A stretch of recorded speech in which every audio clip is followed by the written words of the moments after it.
Welcome to Mithrym.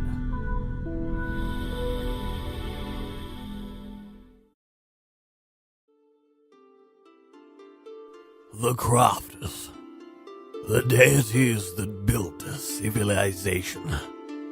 Sometime after Imu's banishment, Ian looked upon the world to see how the custodians were caring for it. Some could be seen to be farming and tilling the earth to make it grow ordered life that fed them with the seasons. Others could be seen to be protecting the wild plants so they could grow as they wished, producing fruits at their own whim and not by command of the children of Ian. This pleased Ian, who smiled upon Mithrym. I shall send them new crafters, each in pairs like them. One will teach them order, shaping their method and growing their mastery of routine. The other will teach them chaos, sharpening them to the unexpected and granting them mastery of the unknown.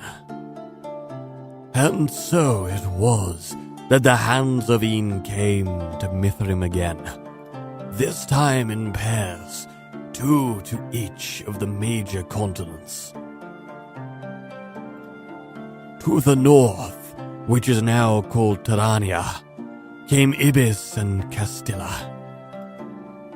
Ibis was wise and knowledgeable. She spoke in the hearts of the people and taught them to reason and debate. By her wisdom, they learned to form senates and universities by which to govern and grow.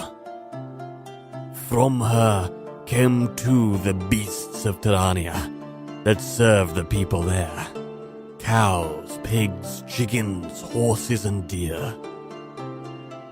Castilla was fiery and fierce. He spoke in the guts of the people and taught them to argue and to war. By his strength, they came to build armies and guilds, by which to do battle and to trade. From him, too, came the wild beasts of Terrania that serve no master. Wolves, bears, rats, rabbits, and hunting birds. Ibis and Castilla loved the children of Ian greatly, and so gave them 2 pets. One fashioned a large hunting creature to be named Dog, the other a smaller but cunning creature to be called Cat. To this day, though, the children of Ian still cannot determine which brought which.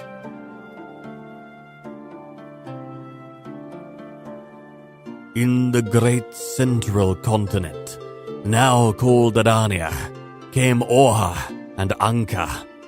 Orha was intelligent and keen. He spoke in the minds of the people and taught them a cleverness of numbers and shapes.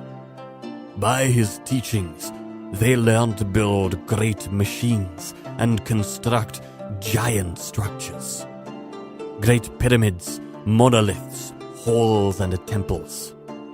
From him came the beasts that can be tamed. Zebras, elephants, oxen, and jungle fowl. Anka was swift and harsh. She spoke in the dreams of the people and drove them to hunger and to hunt. By her call were the first tribes formed and driven by desire to dominate the land. From her came the wild beasts that hunt and hunger also. Lions, tigers, cheetahs, bats, and snakes. Together they formed a single beast that would both hunt and quarrel, but also question and learn. They called it Monkey. Finally, to the south came Hoki and Bama. They surveyed the great land and the many islands that surround it, the place now called Pulvisia, and they quarreled over how they would craft it, for so much of it was still barren. Together they made many beasts, some for the dusty lands, kangaroos, dingoes, millipedes and quokkas, some for the forests, koalas, wombats, spiders, ants and crocodiles. As they argued over order and chaos, their fury formed a single beast, which they called Devil. Unlike their kin, Hoki and Bama never took the form of the children of Ine, but rather they flew over the lands in the shape of two great eagles. They did not teach the children of Ine by speaking to them, but rather by making for them places of order and places of chaos, so as to teach them both through action rather than word. It was never known who represented which, and this made them happy.